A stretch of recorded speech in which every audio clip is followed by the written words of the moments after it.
Hi, welcome. You're at webinar hosted by Vote Yes Braintree. We are a campaign dedicated to spreading the facts about the 2024 Braintree Override special election in June 15th. My name is Rachel Horak, and I support a yes vote on the override. And I already voted at Town Hall. It was very easy to do absentee voting. Let me bring on another member of our steering committee, Julia Flaherty, and she's going to talk to you a little bit about the facts of the override. And when you have questions, please contribute them into the Q&A, and we'll have plenty of time to adjust your questions at the end. Julia, take it away. Well, hi, everyone. Thank you so much for joining us for this, little session to learn about the override. Usually an election is, between two people, and you meet both people and you talk to each of them, and then you have kind of an instinctive idea about who you like, and then you vote for that person. But in this case, this special election is about property taxes, and it's a little bit more complicated. And I'm glad you've taken the time to learn a little bit about it because it's not more difficult than anybody can understand. You just have to ask a few questions. So what I have for you today is a slide deck, so I can kind of instruct you on what an override is and what this override is, and then we can take questions at the end. So what I'm going to do is share my screen so that you can see what I'm looking at, and that way we'll all be on the same page. Okay, we're going to be view slideshow. Great. Okay, so what's riding on the override? Proposed cuts and associated impacts. The first thing that I want you to understand really is that an override is a way of increasing our tax levy. Our total tax levy, this box here, is made up of my taxes, my property taxes, your property taxes, the South Shore Plaza's property taxes, everybody's commercial, industrial property taxes together, this box. And it's really important because that is the basis for 70% of the funding that our town depends on. So the way it grows is worth understanding. And the way it grows is pretty much the same every single year unless you do an override. So in an ordinary year, you take to find next year's levy, you take this year's levy, you layer on a 2.5% increase. We are limited to 2.5% because Proposition 2.5 says that no community can raise property taxes by more than 2.5% annually. And then on top of that, you can add new growth. So new growth is like if you have an empty plot next to you and then a house is built in that year, that's new growth. And that's good for a community because it means that our tax base has grown and more people are sharing the burden of paying for it. So that's good. It can be a new construction or it can be a substantially different, a substantially big improvement. So, if you just replace your faucet in your kitchen, that's not new growth. But if you change the footprint of your house, that is new growth.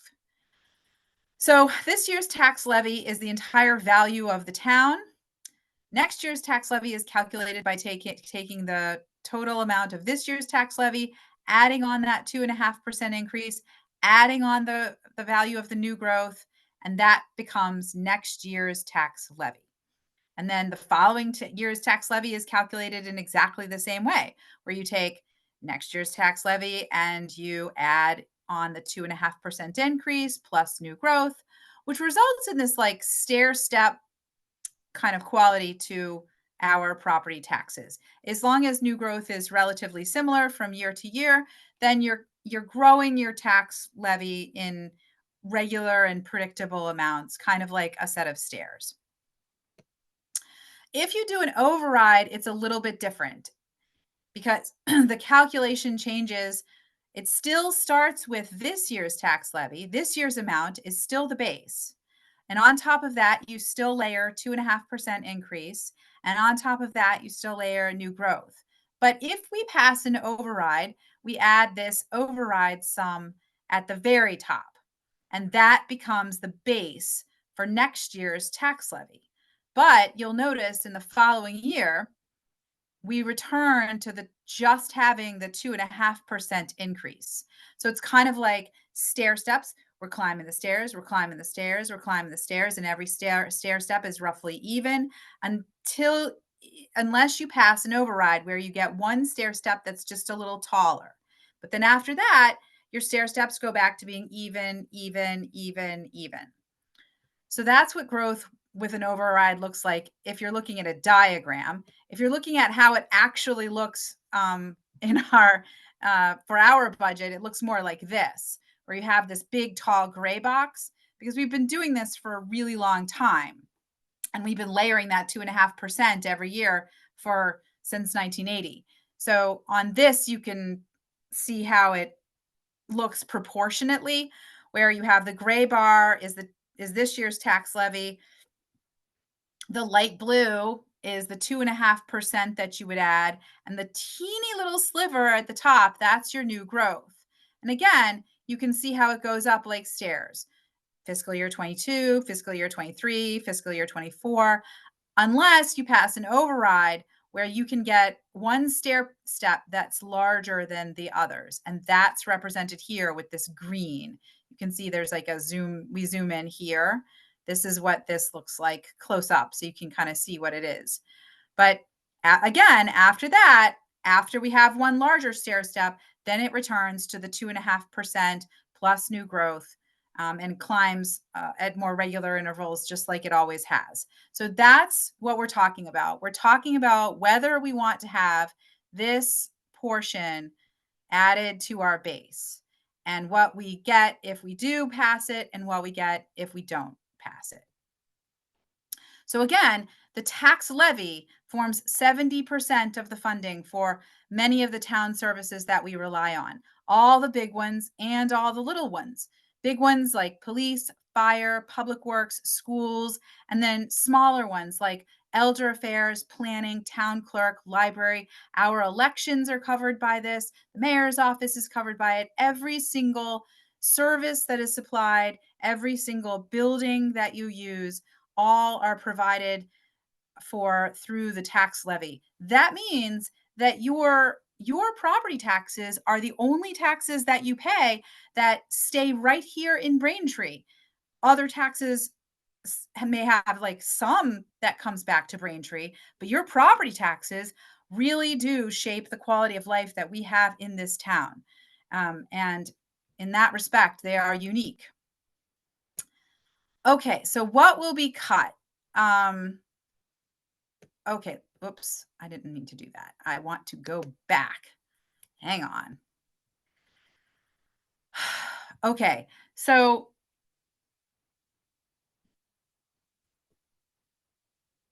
if we pass the override and if we don't pass the override, basically over the years, Braintree has had costs that are greater than our revenue. We've had that go on for a long time. And, because our police are important, because our fire and our schools and every other service is important, the town hasn't wanted to make cuts, because those cuts mean less services for the people who live in Braintree. So we have found a number of different ways to bridge the gap between our income and our costs. We've done it through using reserves that are planted into a healthy budget. But that's okay, because that's what reserves are for. And we've done it with by selling town land. That's okay. We were going to sell the town land anyway, and now we have that money, so we bridged the gap. Then there came COVID money. Nobody was a big fan of COVID, but the federal government sent money, so we used that to bridge the gap. We had plenty of ways, useful and productive ways, to spend that money for the benefit of Braintree, so we did. But then last year we spent $4.3 million of our free cash to bridge that gap. And that's where things get really dicey, because your free cash is meant to be a reserve that you use for emergencies. Using it to bridge a gap between your revenue and your costs is like using it to buy using your savings to buy groceries. You're going to have groceries next week, and you're using your savings, that means you don't have a way to cover the costs of your life, and you're just going to burn through your savings. And then what will you do? So, so it became really important, immediately important to make sure that our costs and our revenues are in alignment, because we're out of options. We don't have ways to bridge the gap anymore. And that's why we are here right now this year. So the we can bring our costs and our revenues into alignment in more than one way. We can pass the total gap is $18 million, which is pretty big. So we can pass the override, which is $8 million, and then cut $10 million. That's passing the override. Or we can cut $18 million.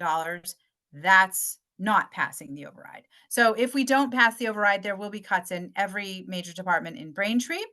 And the first one I'm going to talk about is the police. So if we don't pass the override, what will be cut is that there will be a reduction in force to less than 80 officers. That's the lowest level that Braintree has seen in the last 15 years. So the way that the police department will react to that is by prioritizing patrols across Braintree, so that we'll have patrols 365 days a year, 24 hours a day. But in order to staff those without generating an enormous amount of overtime, we will have to rotate members of certain specialized units onto those patrols. So the drug control unit, the detective bureau, the family services unit, things like the traffic unit and the parking enforcement program, these will be all drawn away from in order to staff those patrols. It's not that we will not be able to investigate fraud, for example, because that's what the detective bureau would do. It's just that those investigations would take longer. And then also there would be a reduction in training opportunities. I think that one of the little known facts about our police department is that they have a level of training that goes above and beyond what is the minimum requirement.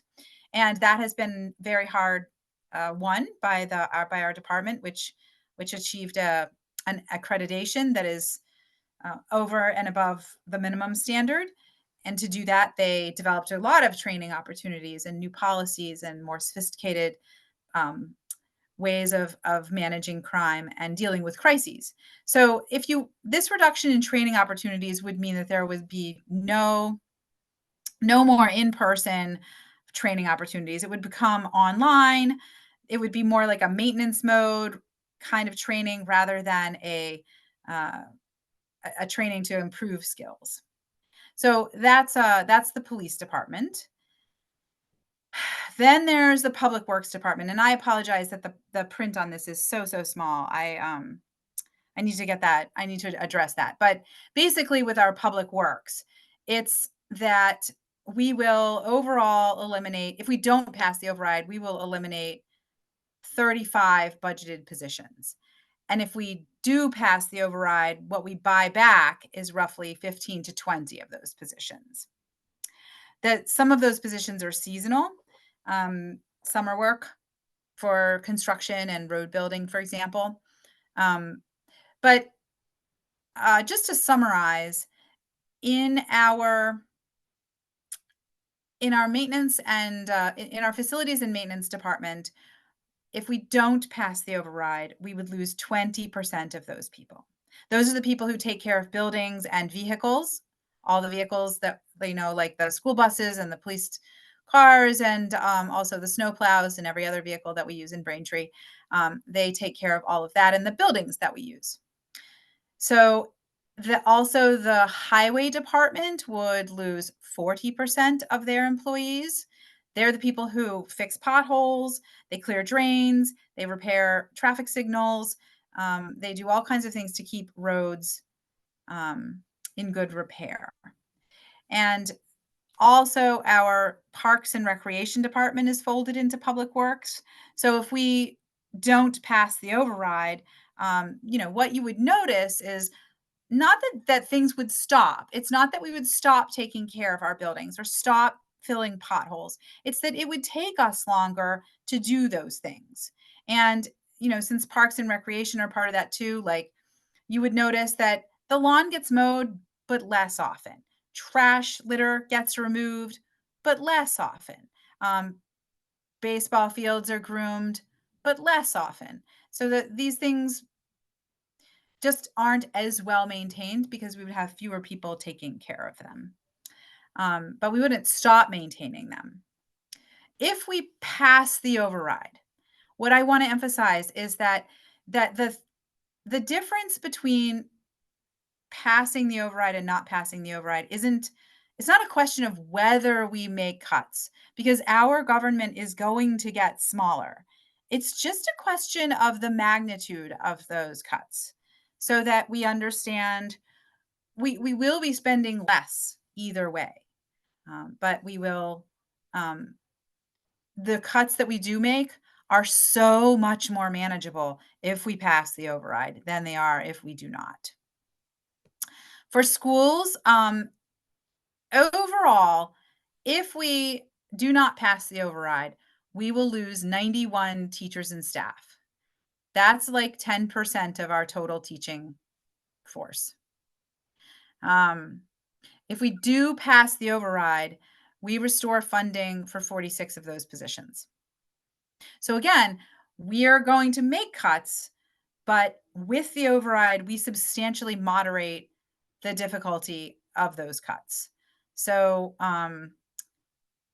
it basically, for the schools, it means higher class sizes.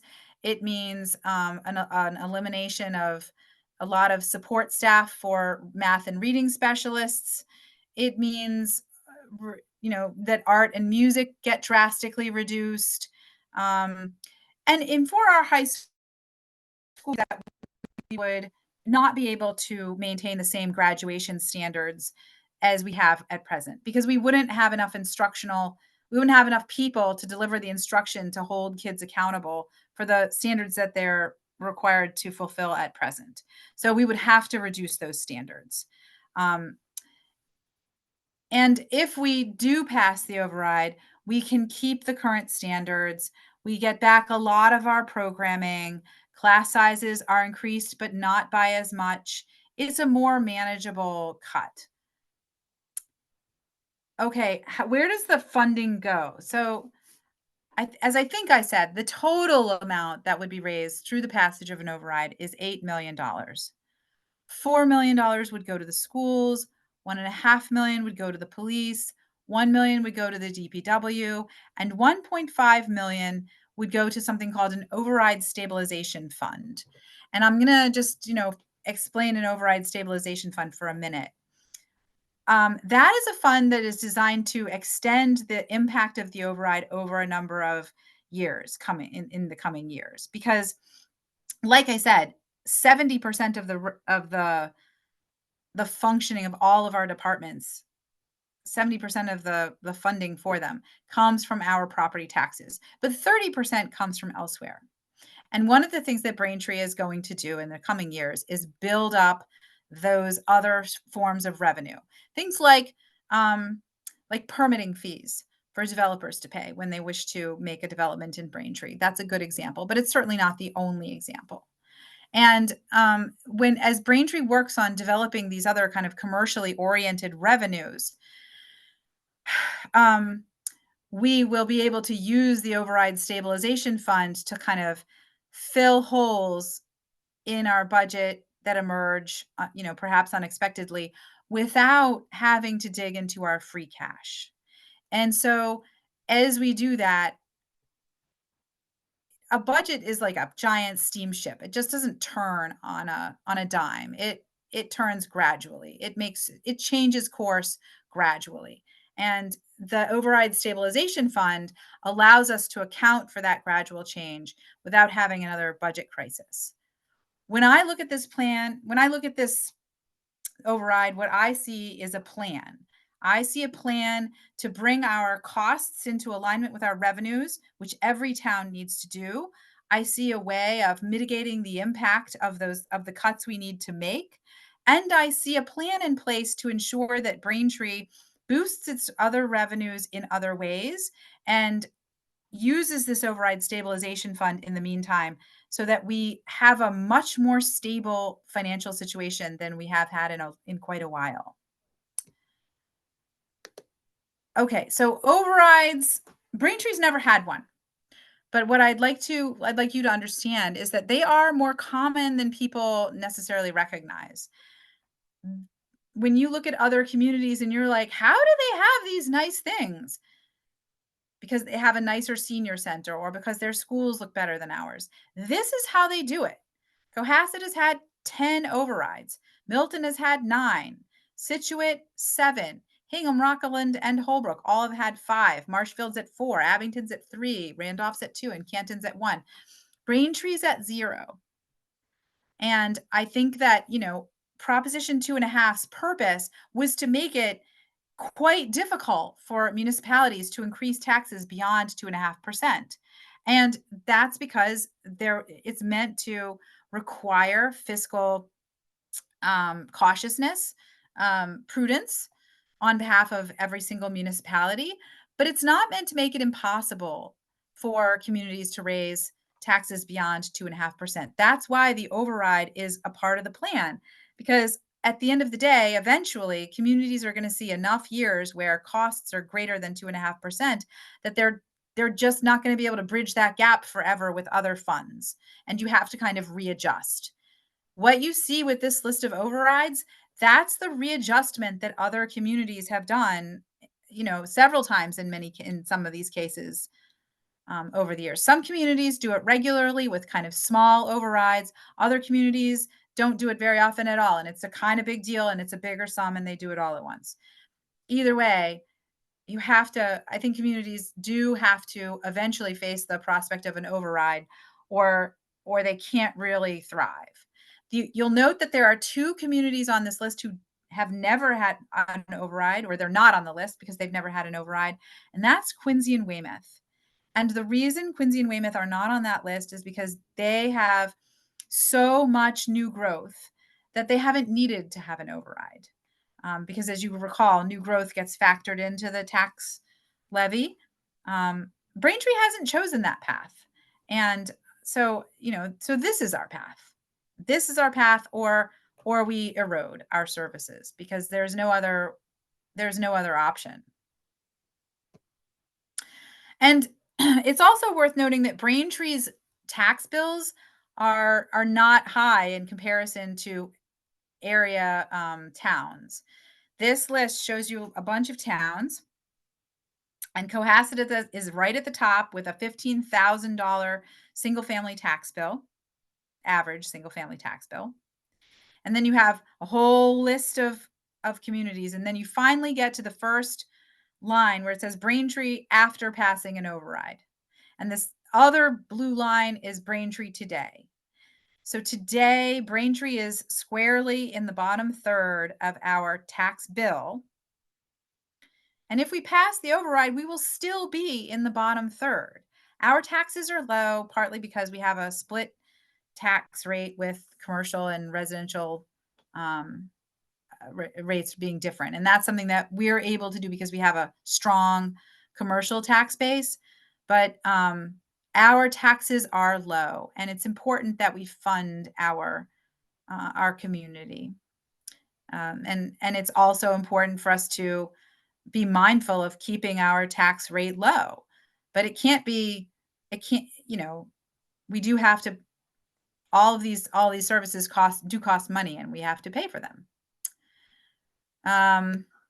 Okay, this shows you the red line represents a comparison that's a different kind of comparison for Braintree. Instead of a geographic comparison, the red line shows you comparable towns in Massachusetts where the average home assessment value for that year fell within 5% of the average home assessment value for Braintree of that year. So in the other list, we had, like Holbrook, which is on the list because it neighbors us. But this red line here shows you towns that are assessed at values close to us. So they're comparable in a different way, not geographically, but by financial value of property. The blue line represents Braintree's tax rate. And and it's just consistently lower. The very end of the line shows you where it's kind of forks. Then there's a dashed green line and there's also a dashed blue line. And up here, there's a dashed red line. That's a forecast. So that shows you what will happen, if things continue on. And in Braintree's line forks, the blue line shows you where we would be if an override passed, if this override passed. And the green dotted line shows you where we will stay if we don't pass it. So again, it shifts us closer to comparable towns, but we're still less. And that is what I've got. That's the end. So with that, what I'll do is stop sharing my screen. And I guess if there are questions, I would be happy to try to answer them. We had one question come in, and they want to know about the average cost of the property tax increase for the average homeowner in Braintree. The average cost increase is about $450. Is that precisely right, Rachel? You have that. It's $450. But you should find your own home's property tax increase, which you can do by going to voteyesbraintree.com, which is a website where you can find the calculator. And it shows you where you can get your home assessment. It's really easy. Get your home assessment value, and then you put it in the calculator, and it will show you precisely how much the increase will cost you for the coming year if the override passes.